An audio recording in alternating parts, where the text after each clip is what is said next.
It is a beautiful day in Miami. Temperature right now 76 degrees, and we go down to the fourth member of our team today, Chris Fischer.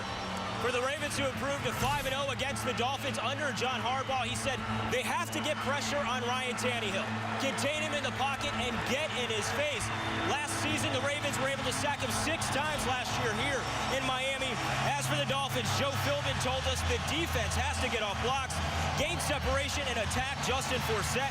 Miami can't afford to surrender 200 yards on the ground for a third consecutive game.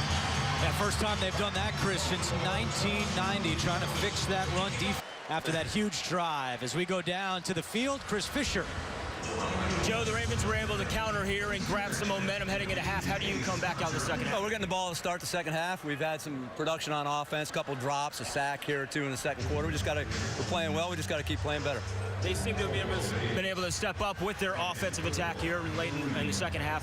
What are your thoughts as far as coming out here and stopping the running game? Yeah, we got to make a couple stops. We had them backed up. We had a great interception here in the red zone the first time, but they put together a good drive. Just got to make some plays, missed a tackle or two, get a little more pressure on their quarterback. Thanks for your time. Good luck in the second half.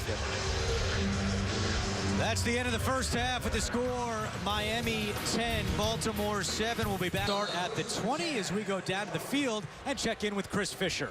Andrew, wind was a factor according to John Harbaugh. That's why you saw all your scoring going toward the north end zone in the first half. And he said those second quarter adjustments that he made, he plans to stick with those. They're going to have a lot more confidence coming out.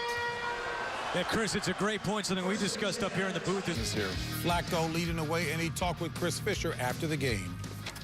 Joe's tough treading for your team in the first quarter, but you made adjustments in the second quarter. What were you guys able to find success in?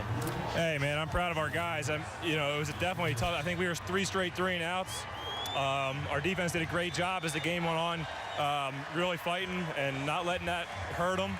And then we were able to start picking away at them. And in the end of the game there, I told my linemen, that was a great job on you guys. To bust long runs out like we did at the end, that's a sign that we kept them on the field and wore them out, and that's what we wanted to do.